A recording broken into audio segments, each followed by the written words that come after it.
அனைவருக்கும் வணக்கம். இந்த பதிவில் என்ன பார்க்க போகிறோம் அப்படின்னு பார்த்தீங்கன்னா, மகா கந்த சஷ்டி வந்து ஆரம்பிக்க போது. சூரசம்ஹாரத்தை ஒட்டி கந்த சஷ்டி வந்து கும்பிட்றது நமக்கு வழக்கம். 48 நாள் வந்து விரதம் இருந்து அது கும்பிட்றவங்களும் இருக்காங்க, 21 நாள் விரதம் இருந்து கும்பிட்றவங்களும் இருக்காங்க.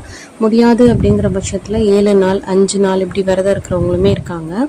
கந்த சஷ்டிக்காக 5 நாள் 7 நாள் கோயிலில் போய் உட்காந்துருந்து விரதம் இருக்கவங்களும் இருக்காங்க. கந்த சஷ்டி அன்னைக்கு விரதத்தை முடிப்பாங்க. கந்த சஷ்டி அப்போ வந்து கண்டிப்பாக விரதம் இருந்தால் குழந்தை பாக்கியம் கிடைக்கும். அதாவது சஷ்டியில் இருந்தால் அகப்பையில் வரும் அப்படிங்கிற ஒரு பழமொழி இருக்குது தெரியுமா?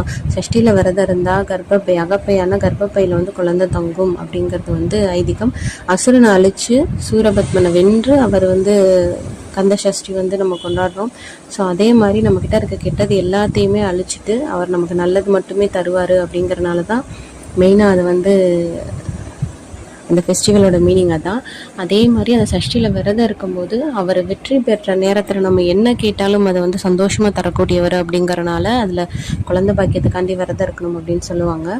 குழந்தை பாக்கியத்துக்காக மட்டும் இல்லை, தொழில் விருத்திக்காகவும் உங்கள் வீட்டில் ஏதாவது கஷ்டம் இருந்தால் அது நிவர்த்தி ஆகணும் அப்படிங்கிறதுக்கும் அந்த நேரத்தில் விரதம் இருந்தால் நீங்கள் வேண்டிக்கலாம். 48 நாள் விரதம் அப்படின்னா லேடிஸ் வந்து பீரியட்ஸ் ஆகும், எங்களால் அந்த டைமில் இருக்க முடியுமா அப்படிங்கிற பட்சத்தில் அந்த மாதிரியான கேள்விகளுக்கெல்லாம் நான் வந்து ஒரு லென்த் வீடியோ ஒன்று சீக்கிரமே உங்களுக்கு போஸ்ட் பண்ணுறேன். அதில் வந்து கந்த சஷ்டி விரதம் எப்படி இருக்கணும், அதோட வழிமுறைகள் என்ன, அதை எப்படி ஃபாலோ பண்ணலாம், அதில் என்னென்ன நன்மைகள் இருக்குது அப்படிங்கிறத பெரிய வீடியோவில் போடுறேன்.